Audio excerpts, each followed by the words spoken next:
Tonight, flooded streets and frustrated homeowners. I feel that if I'm paying property taxes, I need to be given those services which I'm promised. How the spring thaw led to a war of words this weekend and the response from one city councillor. Also tonight, surveillance strategy. We're more concerned with the safety and wellness of the people downtown themselves. A look inside the expanding CCTV program, putting more eyes on the city's core. Plus, what's your response to that? Where is that money? I could use it right now. The head of the construction company at the center of the police headquarters debacle denies overcharging the city, what he did admit to instead.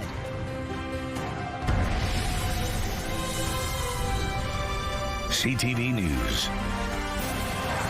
Live from downtown Winnipeg with Marilee Caruso. Good evening. Thanks for joining us. Caspian's owner is admitting tonight to fabricating hundreds of invoices for the Winnipeg Police Headquarters project, but insists he did not overcharge the city. In fact, he claims it was the city that shortchanged him about $1 million. That testimony coming today at the inquiry looking into the purchase and renovation of the former Canada Post building. CTV's Jeff Keel was there and joins us now live with more on what unfolded.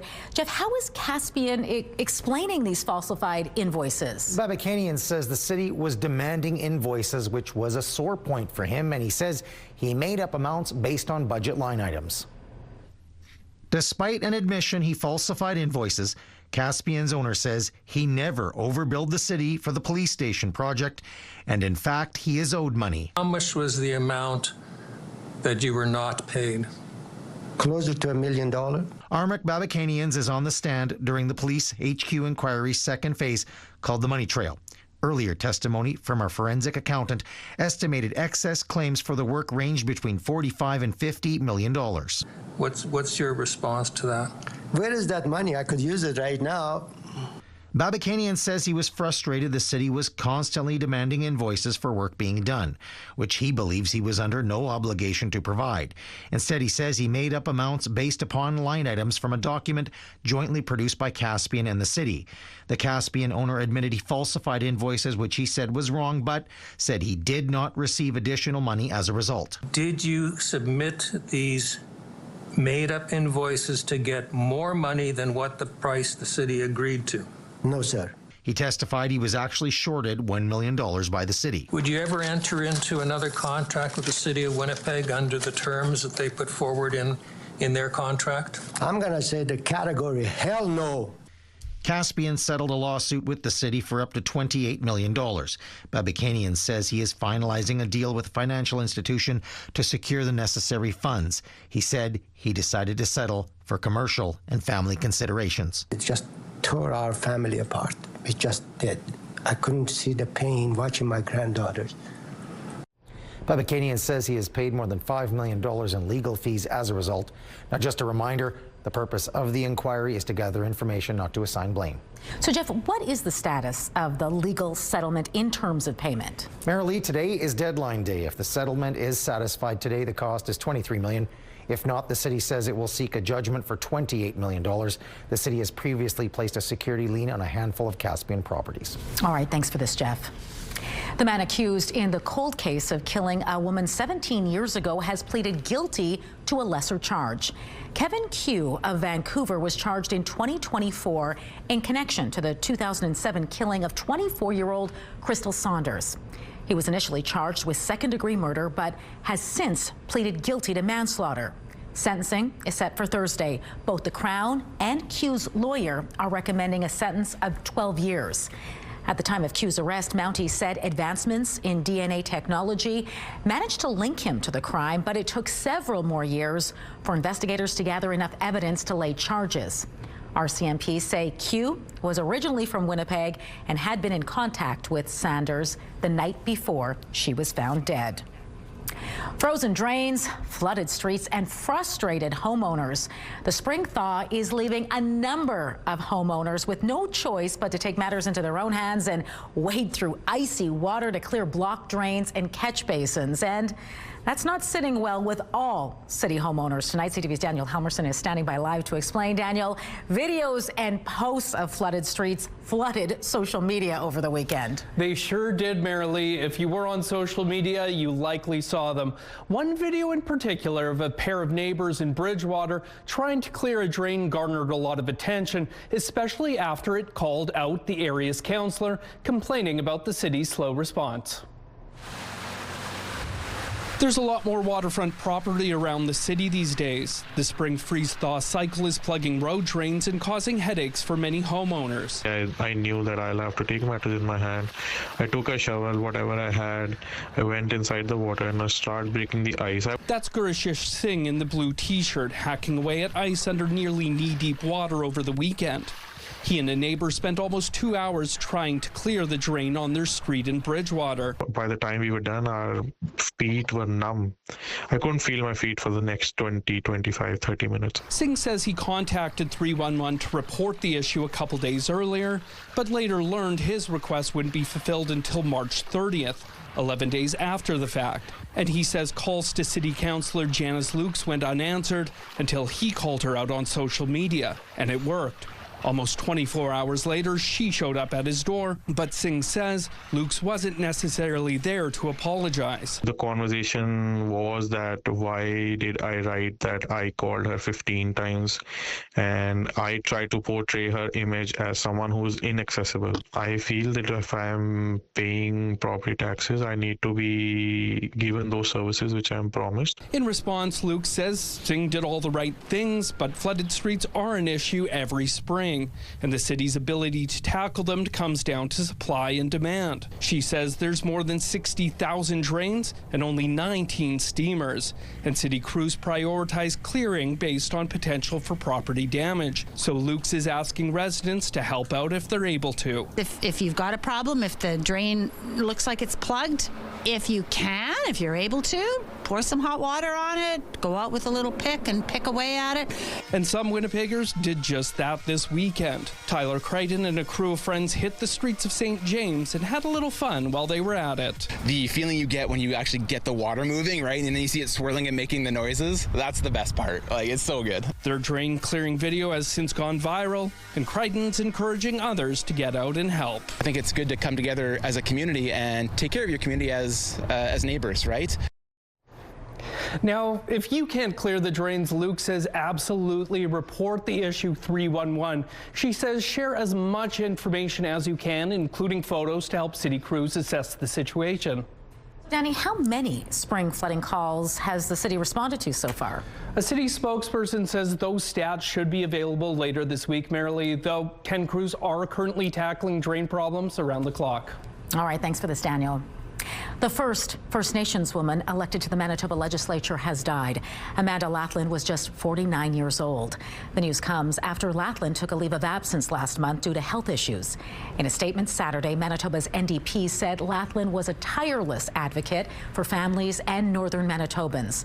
The cause of her death wasn't provided in the statement, but condolences and respect poured in across party lines.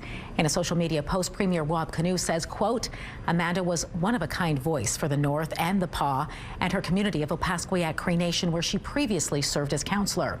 Adding his prayers are with Latlin's loved ones. Manitoba PC leader Abhi Khan said, quote, my colleagues and I will forever cherish our time with her.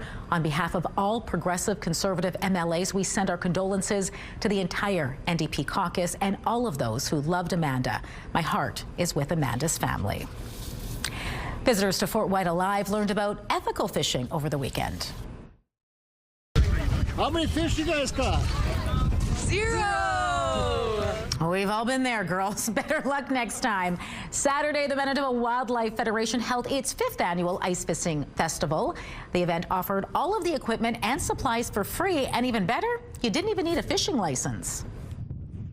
We care to bring people down here for ice fishing to really just explain part of our natural resources and what is ethical fishing, how to do it properly and how to do it safely. A lot of times people are nervous and should be to go out on the ice in the winter. So this is a great opportunity to learn and be educated about how to really do things safely. And the Manitoba Wildlife Federation is fantastic about providing that.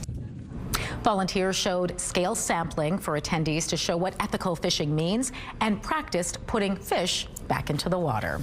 All right, let's bring in Colleen Brady now. Get a first look at your Skywatch evening forecast. Very mild weekend, and the start to the work week just as mild, Colleen. Right, so the last couple of days of winter, the temperatures were mild and the weather was unsettled, while the first couple of days of spring have been no different. We had some snow that passed through the southwest this morning. That's cleared out.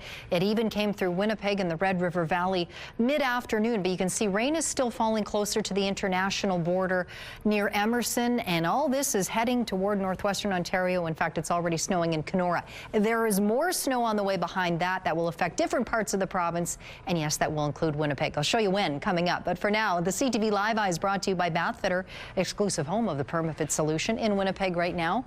It is 2 degrees and cloudy, light winds out of the west. The pressure is rising and the humidity right now merrily is 87%. Thanks, Colleen.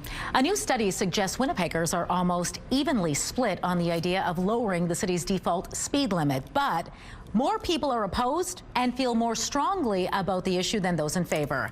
A new Probe research poll asked people if they were for or against lowering the speed limit on local and collector streets from 50 to 40 kilometers an hour. 53% of respondents were opposed, while 47% are in favor. However, nearly 4 in 10 are strongly opposed, compared to a little more than 1 in 5 who say they strongly support the idea. North Kildonan councillor Jeff Browadi says the results suggest a vocal minority is attempting to have the speed limits lowered in spite of what the rest of the city wants.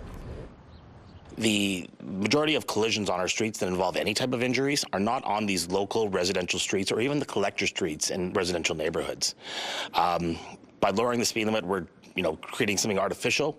The roads were designed and engineered in many cases for 50, but at the same time, also recognizing that anytime there's any type of safety issue, you have to slow the heck down. When there's snow on the streets, when there's parked cars, when there's bends in the roads, you already can't be going 50 kilometers an hour. Every region of the city was more likely to express opposition aside from the core area, where 2/3 support lowering the speed limit.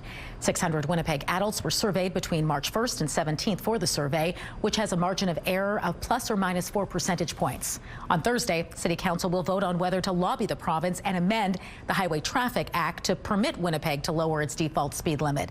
It's the first step before any official discussion can happen about potentially lowering the speed limit. The Downtown Community Safety Partnership is expanding its camera program. Mayor Scott Gillingham confirmed the partnership will gain access to the city and police security cameras, bringing 38 more locations on board. And as CTV's Harrison Shin shows you, there are now calls to make the program citywide. At this Downtown Canadian footwear location, several security cameras survey the store.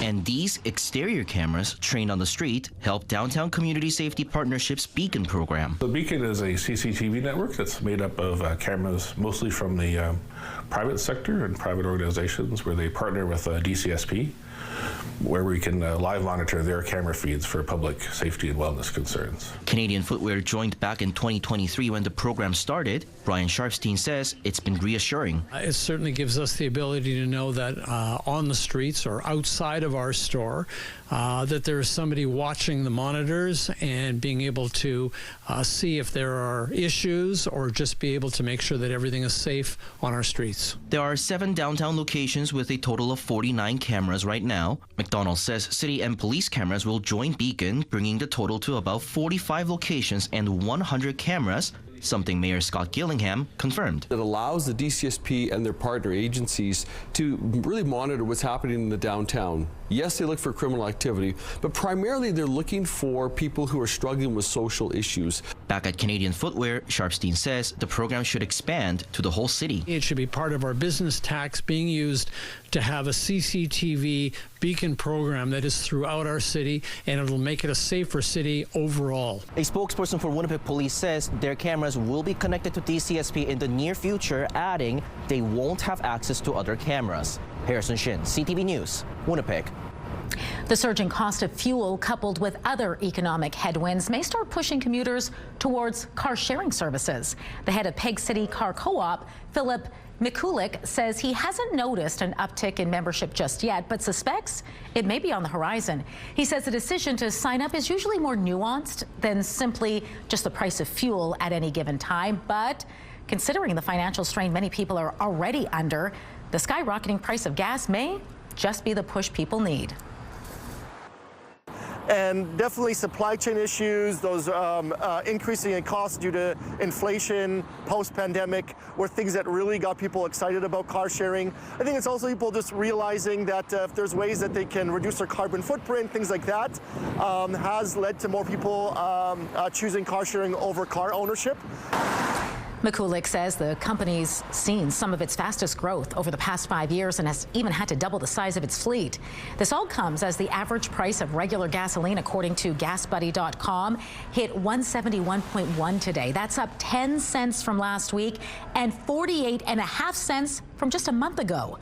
The price monitoring service shows the highest price in the country right now is in Vancouver, where it's $2.12.5 per liter. Work on the former downtown Hudson's Bay building is moving forward with the installation of a new design element. The Southern Chiefs organization says the framework for the skylight is now complete. It's inspired by the 1971 film Caesar's Bark Canoe.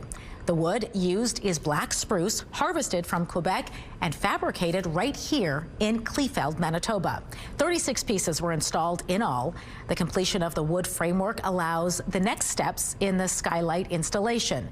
Once complete, the $310 million project will include 373 housing units, including some facing the interior atrium.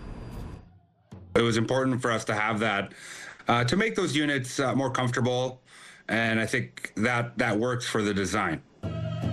SCO Grand Chief Jerry Daniels tells CTV News the glass still needs to be added to the skylight. He also says the atrium is half completed. Plumbing work has started and crews are framing units on the 5th floor. The building is expected to open in 2028. Still to come tonight, 2 pilots are dead and dozens of people are in hospital following a crash between an Air Canada plane and a fire truck. We were dealing with an emergency earlier. I messed up. No, man, you did the best you could. What we know about the moments leading up to the deadly collision and the fallout to air travel across the country. That's next.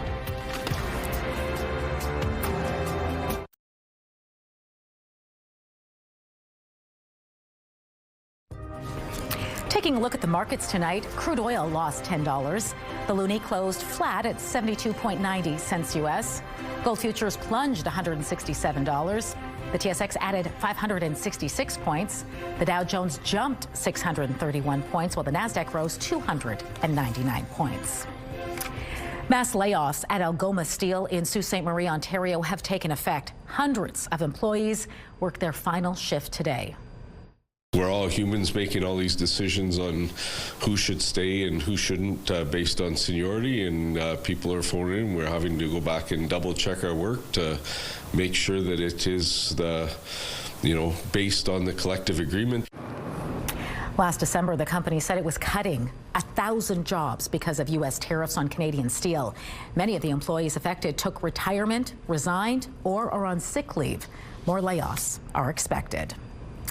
Investigations are underway tonight to figure out how a deadly crash at LaGuardia Airport between an Air Canada Express jet and a fire truck happened. 2 pilots were killed and more than 40 others hospitalized. CTV News has confirmed Antoine Foray was one of the pilots killed in the crash. CTV's Jean-Pierre Boschman has more from Trudeau International Airport. Parts of the mangled cockpit hang from the Air Canada Express wreckage as investigators piece together the cause of the collision. Man, that wasn't good to watch. Chilling audio from the air control tower reveals some of the communications leading up to the crash and its horrifying aftermath. Man, that wasn't good to watch. Yeah, I know I was here. I tried to reach out to my stuff, and we were dealing with an emergency earlier. I messed up. No, man, you did the best you could.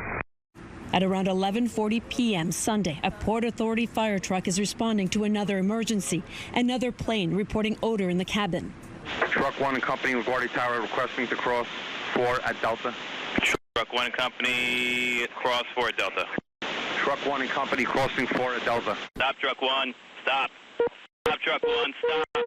The CRJ-900, operated by Jazz Aviation, landing at LaGuardia, smashes nose first into the truck of the airport's runway 4.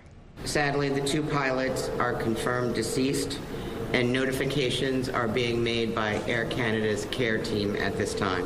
One of those pilots was Antoine Forêt from Coteau-du-Lac, Quebec. A flight attendant was found nearly 100 meters from the plane, still strapped in her jump seat that was ripped from the airplane. CTV News has confirmed that her name is Solange Tremblay and that she was undergoing surgery. We're fully supporting the relevant investigative authorities in their investigation to learn everything we can about these events. Dozens of passengers were treated and released, but others are in serious condition in hospital. Everybody's screaming. Pretty quickly, we didn't have any directions because the pilot's cabin had been destroyed. So he smashed his face into the seat in front of him, broke his glasses. Sarah Dorner's husband, a professor at Montreal's Polytechnic Institute, was on board. And he smelled gas, so he was encouraging people to just slide down, go down the wing. He was there to catch them. Canada's National Transportation Safety Board has also dispatched a team of investigators to assist in the probe. Geneviève Beauchemin, CTV News, Montreal. A crash of this nature leads to a significant ripple effect impacting not only immediate victims, but the public at large. There was a full ground stop halting operations at LaGuardia and causing major delays at other airports. However, flights resumed this afternoon. CTV's John Vinavelli-Rao now with the travel implications far beyond New York. At Toronto's Pearson, more than a dozen flights to LaGuardia were canceled this morning, with U.S.-bound passengers expressing both sadness and concern following the crash. It's obviously tragic. It's terrible. And try not to think about it, really. It sounds like human error, but it sounds like it's caused from lack of staffing, maybe. It shouldn't have happened. They'll have to look into the communication between ground crew and the air traffic controllers maybe a little bit. The shutdown of LaGuardia impacting flights up and down the U.S. Northeast, with the airport on average handling more than 90,000 passengers and 900 flights every day. The closure coming at a tough time for many U.S. travelers, already facing huge delays in lineups at airports across the country. This is insane. I mean, I've never experienced anything like this. This the result of a shortage of TSA screeners, many working without pay amid a government partial shutdown. The U.S. president deploying ICE agents today to help ease some of the travel turmoil. This is probably the worst that we've ever experienced in our 20 years of traveling. And the crash now adding to concerns about America's air traffic control system being understaffed and its employees overworked. There's been a series of incidents in recent years, including a deadly mid-air collision. And the country's been facing a shortage of around 3,000 air traffic controllers. In audio from the latest crash, a controller can be heard saying, "I messed up." They're going to look at the workload, how long that controller had been on duty, his past history. Meanwhile, this afternoon, LaGuardia reopened and flights began resuming. But passengers headed to the States are still being advised to check on their flight status before heading to the airport. John Vinavelli-Rao, CTV News, Toronto. Donald Trump is threatening to deploy ICE agents to airports starting tomorrow unless Democrats agree to a bill which would fund the Department of Homeland Security. The standoff has led to major disruptions and long screening lines at airports as agents continue to work without pay. Staffing shortages are adding to the delays. It's unclear what role ICE agents would play as they're not trained for airport security screening. In the Middle East, all Canadian soldiers and civilians are safe after a missile was intercepted near the Israel-Lebanon border. The attack happened yesterday, reportedly causing some damage at a camp housing a United Nations interim force. Meanwhile, the U.S. has extended a deadline for Iran to open the Strait of Hormuz, a crucial waterway for shipping. They want peace. They've agreed they will not have a nuclear weapon, et cetera, et cetera. But we'll see. You have to get it done. But I would say there's a very good chance. And it began when I said that I won't be. We were planning tomorrow on shooting down some of their power plants, and we're going to hold that up. Hopefully we won't have to do it, and hopefully we can make a deal that's good for all of us. The U.S. president says strikes on Iranian power plants will be postponed for 5 more days.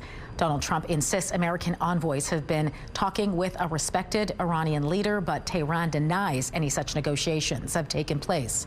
Trump also says his country will try to retrieve Iran's enriched uranium and end its nuclear program as part of a deal. Savannah Guthrie is making new pleas to help find her mother, Nancy. The Today Show host posted a new statement on her Instagram account yesterday. The Guthrie family believes someone in Tucson or in southern Arizona might know something that could solve the case. Nancy Guthrie was reported missing February 1st. The Guthrie family has offered a $1 million reward for information leading to her recovery. A flight from Winnipeg to Calgary earlier this year experienced something quite unusual. According to an incident report filed with Transport Canada, the crew of WestJet flight WJA 485 reported passing by a, quote, basketball-sized object at 13,000 feet. It happened around 8:45 in the evening on January 19th and was reported Friday. The report offers no other details about what the object might have been, but it was filed under weather balloon, meteor, rocket, or UFO. It also notes no other aircraft reported seeing the object. We simply don't have enough information to make a positive identification. NAV Canada didn't supply enough information to Transport Canada that will allow us to make some positive identification, although there is a category in the Transport Canada list of balloon as well as UFO, and one would hope that the pilots would have said balloon if it was a balloon and not something else. CTV News has reached out to WestJet and Transport Canada for more details. We're still waiting to hear back.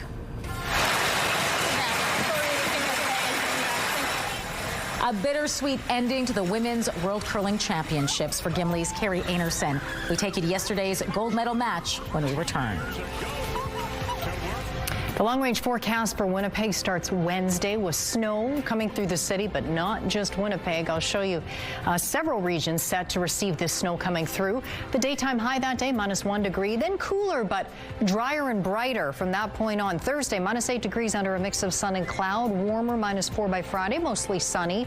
Back up to 0 Saturday, and the sun is still shining as it will on Sunday with a high of +3.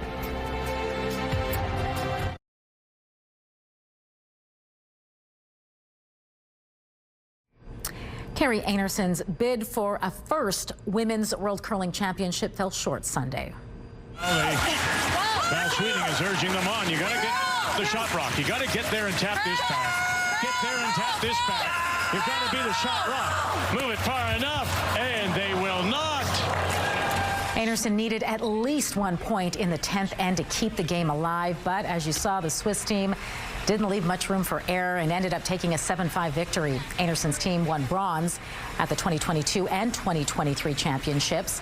The World Men's Curling Championships get underway Friday in Utah. Canada is represented by Matt Dunstone's Manitoba-based team. Canada Life Centre saw a sold-out hockey crowd Sunday, but the fans weren't cheering on the Winnipeg Jets. More than 15,000 fans instead packed the arena as the Professional Women's Hockey League played its first ever game here in Winnipeg. The Takeover Tour brings the league to neutral cities to expand the fan base.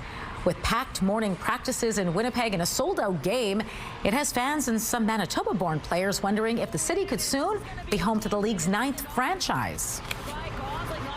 I think it'd be a great spot. There's so much hockey love here in the city. Geographically, it makes a lot of sense. Like we're right central in North America, in Canada, but I think this city just loves hockey, and the fact that this city doesn't have a pro women's sports team at all, I think hockey would be a great first one.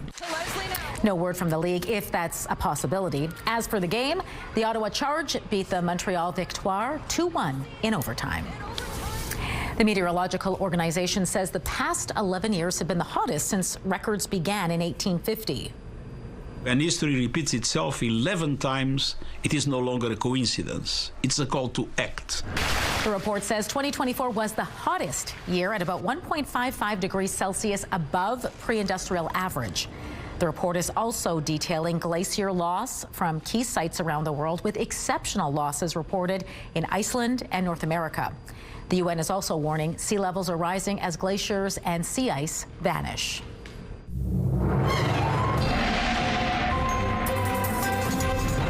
CTV Skywatch weather brought to you by South Beach Casino and Resort. Visit southbeachcasino.ca. Colleen Brady back now with your complete Skywatch forecast, and temperatures cooling off a little bit over the next few days. Yeah, we're going to bounce around a little bit, and I don't know if you noticed too, and when I was showing you the long-range forecast a few minutes ago, some pretty chilly overnight lows for this time of year headed our way on Thursday and Friday night, dropping down into the mid-minus teens, as cold as minus 17 degrees. We won't drop that far tonight, down to around minus 10 for Winnipeg, and similar overnight lows around the southern part of the province, which I'll show you in just a moment.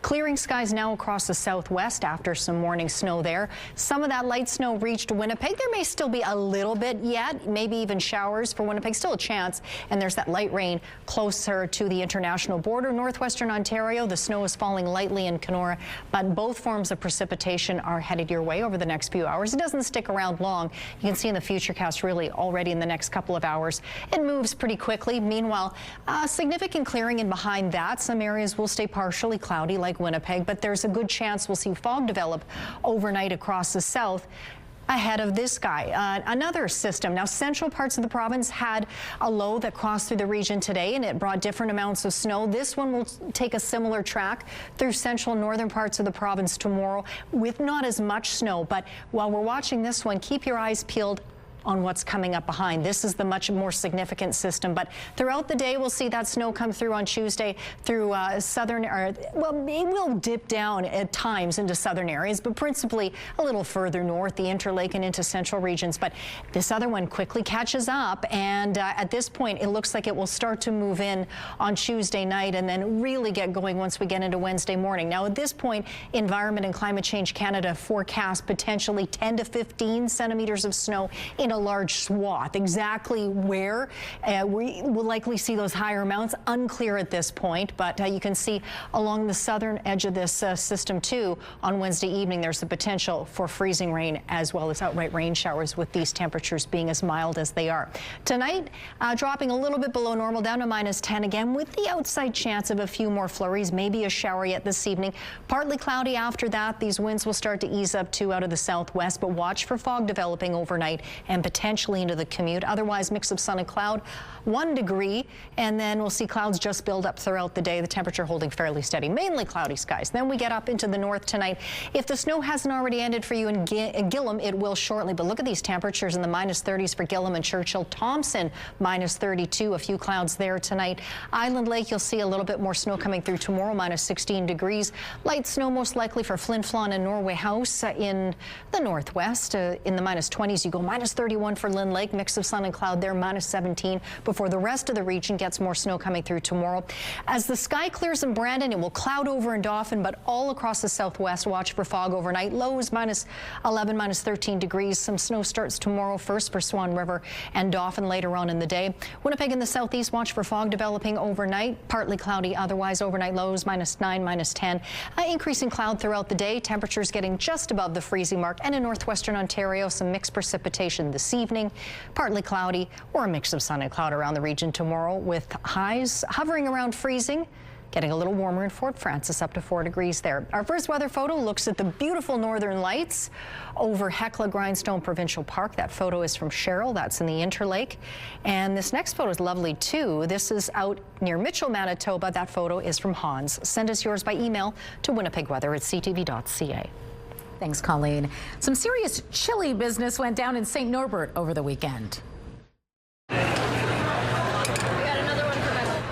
The St. Norbert Farmers Market held its 4th annual charity chili cook-off Saturday. 11 vendors competed in the Battle of Chili, aiming for the ultimate chili champion title.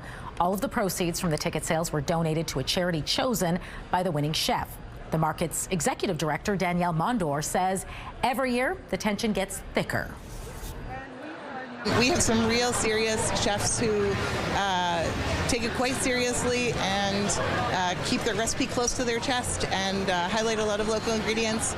We have had a few consecutive winners.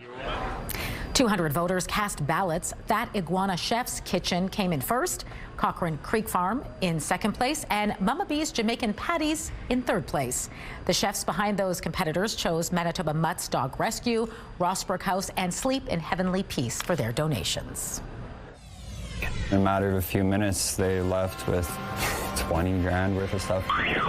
Forget bank heists and gold bars. Thieves on the West Coast are interested in something else, and they're going all out to get their hands on expensive trading cards. We'll explain after the break.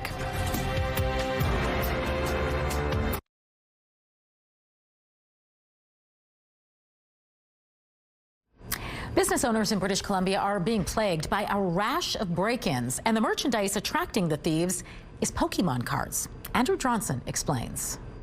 Even at $1 a card, that's a pretty solid value.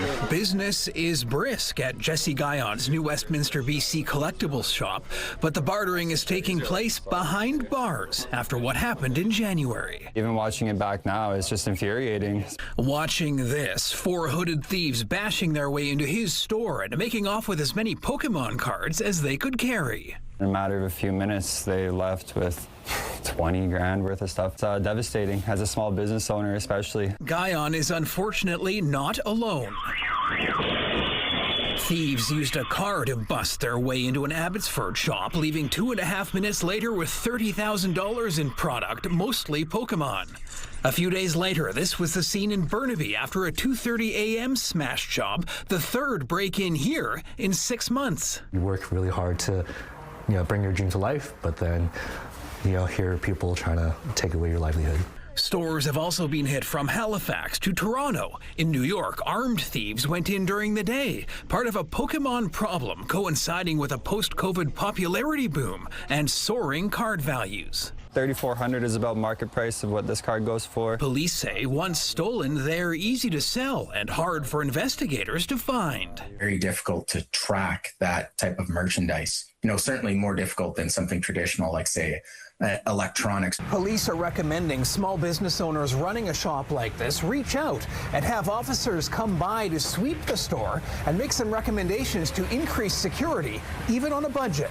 Something as simple as increased lighting, trimming back hedges. This goes across the whole frame of the shop. Besides the bars, Jesse Guyon's also added 24/7 security surveillance at his store. We're definitely pretty confident now. And able to focus on the collectibles that are his passion. Andrew Johnson, CTV News, New Westminster, BC.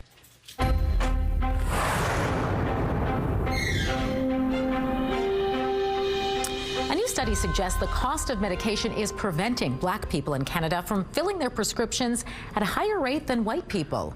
The research published in the Canadian Medical Association Journal found Black people are less likely to have drug plans to cover the cost. Researchers analyzed data from 5 years of the Canadian Community Health Survey. It showed 10 to 15% of Black adults hadn't filled their prescriptions or had skipped doses compared to about 6% of white adults. A new study underscores what doctors have been saying for years about indoor tanning and skin health. According to a new Science Advances study, people who used tanning beds are more likely to develop melanoma, the most serious type of skin cancer, and the spots were more likely to show up on parts of the body that don't usually get much sun, like the torso or thighs. This study also helps explain why tanning beds may be especially risky. They expose large areas of the skin to very strong ultraviolet light all at once, which can cause more intense damage than spending time outdoors. The findings also help explain why artificial tanning may be more dangerous for the skin than time spent out in the sun. According to Health Canada, there is no safe way to tan. Well, if you're planning to travel now that the weather is warming up, experts are urging you to avoid the 5 most common dangers which send people to the ER each year. Look, as an ER doc, we see it. Life changes in a second. Emergency room medical director Dr. Kevin Friels says he tends to see a surge in injuries from 5 preventable dangers each year. First, he says to be aware of heat-related illnesses, stay hydrated, and be aware of any medications that cause you to become dehydrated faster. The next is water emergencies. He says to have a swimming buddy or wear a life jacket if you can't swim. Some of the houses they may be renting may have pools. You want to make sure that the pool is fenced. If the pool is not fenced, you want to assign an adult to all the kiddos. Friel says alcohol-induced falls and head injuries are also a problem, and to avoid alcohol completely if you're getting into a boat or going on a body of water. Finally, don't drink and drive, and wear a helmet if you're traveling anywhere on an e-bike, scooter, or bicycle. Medical Watch is brought to you by Manuke and Koster Denture Clinic.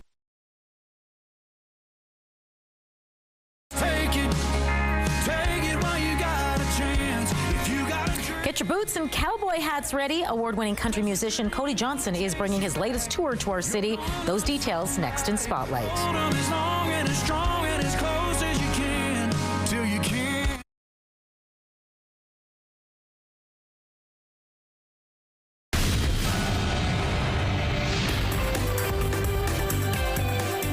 Spotlight sponsored by the Casinos of Winnipeg, presenting The Incline, Sweet Dreams of Patsy Cline. An award-winning country music artist will be bringing some Texas flair to Winnipeg later this year. If you got a chance, take it while you got a chance. Cody Johnson is set to perform at Canada Life Centre on September 19th. Called the Cody Johnson Live 26 Tour, the show will feature some of his top hits, including Till You Can't, The Painter, and Dirt Cheap. The artist has been in big demand. Last year alone, he sold 400,000 concert tickets. Tickets for the Winnipeg show go on sale Friday through Ticketmaster. That's March 27th. This weekend's #1 movie soared higher than expected at the box office. Star was infected by its neighbor, except one. Why? We don't know. Project Hail Mary blasted off with $80.6 million US across North America. That was enough to score the movie starring Ryan Gosling, the biggest debut of 2026 so far. It's also the best opening ever for Amazon MGM Studios. And we're getting our first look at the Dwayne "The Rock" Johnson in the upcoming live-action remake of a Disney hit. And save us all. Maui, demigod of the wind and sea. Hero of men. Huh? Won't survive if... The full trailer was just released for the live-action Moana movie set to hit theaters this summer. In it, we see The Rock, who's reprising his role as demigod Maui, shape-shifting into various animals and setting out on a world-saving adventure. It stars Catherine Legaia as Moana. Moana is set to hit theaters July 10th. Your primetime lineup tonight kicks off with Extracted, starting at 7. Memory of a Killer comes next at 8. And catch The Rookie at 9. It's all right here tonight on CTV. He's sort of like an underwater puppy dog now. Except this puppy dog has twice as many legs. How one West Coast woman befriended an unlikely sea creature. Stay with us.